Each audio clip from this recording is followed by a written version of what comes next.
Hello HSC 26. So Udbhash final model test Bangla first paper I got 92. I'm going to share how I have taken a complete preparation for Bangla first paper. Bangla first paper ভালো করার জন্য MCQ ভালো marks পেতে হবে কেননা written পার্টে marks ভালো পাওয়াটা খুবই unpredictable so I got 28 MCQ এবং CQ 64 যদিও শেষের দিকে আমার CQ খুবই বাজে হয়েছিল আচ্ছা সো MCQ ভালো করার জন্য আমাদের বোর্ড বইয়ের গল্প কবিতা বা প্রবন্ধগুলো ভালোভাবে পড়া থাকতে হবে এবং অবশ্যই ইম্পর্টেন্ট লাইনগুলো দাগিয়ে রাখতে হবে এবং পরীক্ষার আগের রাতে শুধুমাত্র ওই ইম্পর্টেন্ট লাইনগুলো পড়ে যেতে হবে কারণ পরীক্ষার আগের রাতে সবগুলো রিডিং দেওয়া পসিবল হয় না এবার আমি যদি সহপাঠের কথা বলি সহপাঠের উপন্যাস আমার একদমই পড়া ছিল না বাট MCQ বুস্টার এক্সামের আগে আমি উপন্যাসটা খুব ভালোভাবে পড়ি এবং নাটক আমার আগেই পড়া ছিল সো নাটক উপন্যাসের যে ইম্পর্টেন্ট লাইনগুলো আছে সেগুলো আমার দাগানো আছে বাট এখান থেকে দুইটা ইম্পর্টেন্ট বিষয় আমি তোমাদের সাথে শেয়ার করবো সেটা হচ্ছে নাটক কিংবা উপন্যাসের আগে দেখবে কিছু ইনফরমেশন আছে যেমন ধরো প্রথম বাংলা নাটক হিসেবে অভিনীত হয় অভিজ্ঞান শকুন্তলা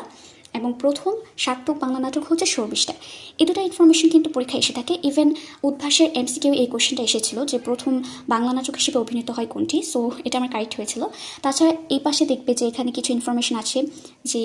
অতিনাটক কোনটিকে বলা হয় সেটা হচ্ছে মেলোড্রামা কিংবা নাটক হচ্ছে নট ধাতু থেকে এসেছে যার অর্থ নড়াচড়া করা কিংবা অ্যারিস্টটলের মতো যে নাটক হওয়ার জন্য তিনটা ঐক্য হতে হয় সো এখান থেকে কিন্তু মাঝে মাঝে MCQ কিংবা সৃজনশীলের কতে কোশ্চেন আসে আবার আমি যদি তোমাদের একটু উপন্যাসের ক্ষেত্রে দেখাই উপন্যাসের ক্ষেত্রে বিভিন্ন ইনফরমেশন আছে যেমন ধরো লাল সালু উপন্যাসের উপন্যাস প্রকাশ তত্ত্ব সো এখানে দেখবে লাল সালু প্রথম প্রকাশিত হয় কত খ্রিস্টাব্দে অর্থাৎ কত সালে তারপরে হচ্ছে এখানে বিভিন্ন অনুবাদকের নাম কিংবা অনুবাদের নাম যেমন হচ্ছে ইংলিশ যে অনুবাদটা আছে সেটার নাম হচ্ছে 3 উইদাউট রুটস সো MCQ কিংবা সৃজনশীলের কথা এখান থেকে মাস্ট কোশ্চেন আসবে সো এটা অবশ্যই পড়ে রাখবে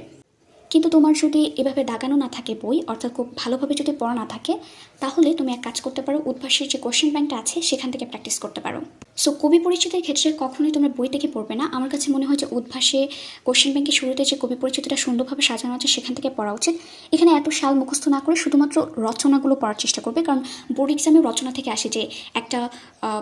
খাব্যের নাম দেওয়া থাকে তারপর বলে এটা কি খাব্য নাকি ছোটো গল্প এভাবে আসে বা কে লিখেছে আমি ট্রাই করি সবসময় রচনাবলী শিখে রাখার এবং গুরুত্বপূর্ণ তথ্যাবলী অর্থাৎ আমি যে বলেছি বইয়ে যে দাগানো লাইনগুলো সেগুলো যদি তোমার না থাকে তাহলে এখানে গুরুত্বপূর্ণ তথ্যাবলীগুলো পড়ে নেবে তারপর MCQ সলভ করবে and that's enough Another important thing is don't compare yourself with others কারণ উদ্ভাসে ডিফারেন্ট সেটে কোয়েশ্চেন হয়ে থাকে যেমন ধরো আমার কাছে মনে হয়েছিল আমার যে MCQ এসেছিল MCQ যে সেটটা ছিল